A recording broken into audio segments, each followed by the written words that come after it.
Welcome, Mychael, to the launch of our autumn exhibition. Thank you so much for coming along to discuss your work. Could we start by talking about the series of dogs based on artists? I understand you've created almost 30 of these different designs, and the collection's still growing. Where did this start for you? This idea to do a piece based on Chagall.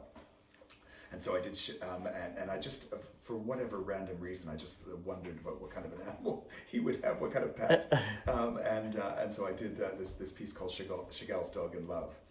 At the time, it was just such a departure from anything I'd done before. But it seemed like such a bizarre notion that I thought, well, I've got to have another piece to go along with this, because otherwise the concept won't make any sense. Yeah. So I came up with a pair for it. But then I got a third idea, and I thought, well, maybe I'll just do that one as well. And then it just snowballed. They don't necessarily see it at first, and they're kind of just like, what? Why is it called Yo-Yo-Kusama's dog? But then once you've seen the dog, you can't unsee it. But it just almost invariably takes a little while. Really, I love the film director Wes Anderson. He's one of my favorite directors. And there is a look to a still from a Wes Anderson film. The dog that is in there is actually a dog that I know. It's a dog that is kind of the farm dog in the studio that I do the screen printing at. And her name is Mustard, which is why I've done the sky. You've done the sky mustard. I see. Exactly. And so I went down to Page Street, and I actually saw this little black glove on the ground, and there was this woman in completely Mary Quant kind of 60s clothes, just walking down the street in the distance, and I just thought, oh crikey, I've got to put both of them in. Is it her glove? I wonder, should I chase after her? Your cat and dog pieces are such collectible pieces of art.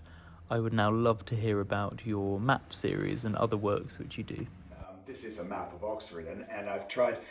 It's always with these ones, with the ones of cities and things. It's impossible to put everything exactly where it exists in the city, because so many things happen in such a tight area.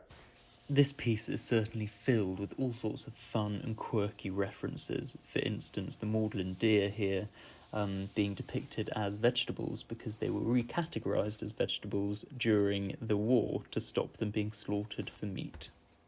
But what I've tried to do is all the references to the colleges are the ones that are where the titles are in red. Bruegel did these paintings, which are referred to as the seasons, but he actually quite often just invented landscapes. But I saw a way that I could do it here by doing it in parks. But what I wanted to do was to be quite truthful.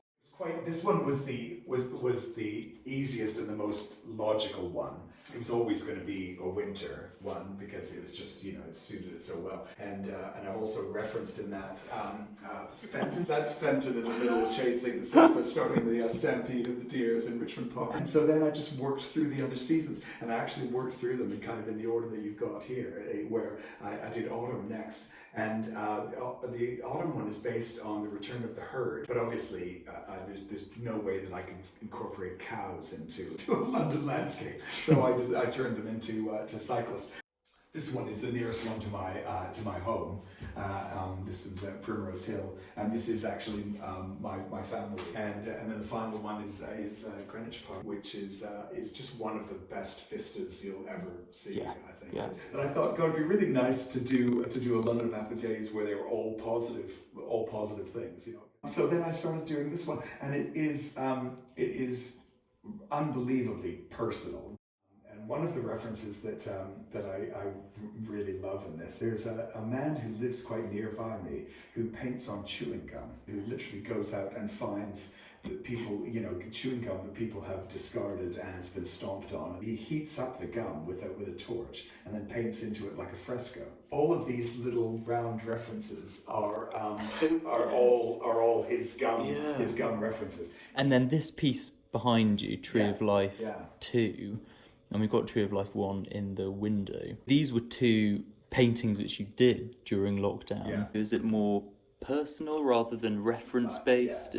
Because we were physically kind of locked in, and the family all living together and things, it just made me re-engage with my own environment more. These are painted in a way where they grow really quite kind of organically. Dozens of layers of paint on these. So they end up being a real journey. It's ever-changing, it's organic, it's a process. Exactly. Your lockdown series has been great on Instagram. What was the inspiration behind that and the thought process to starting that off? I personally decided that I should do is to gather up my art books. I'm going to alphabetize these books. This would be a good thing to do in lockdown. And then once I'd done that, I then just thought, actually, what I'm going to do is to give some structure to my days. Every morning when I wake up, when I go downstairs, I'm just going to get out an art book and just have a proper look through it. And then I just decided to post it on Instagram. I then, for whatever reason, I got into my head that I had to do it every single day. So I ended up doing 120 in a row. Thank you so much, Mychael, for spending the morning with us. I'm sure this latest collection of work will be much admired by all who visit the gallery. See you soon.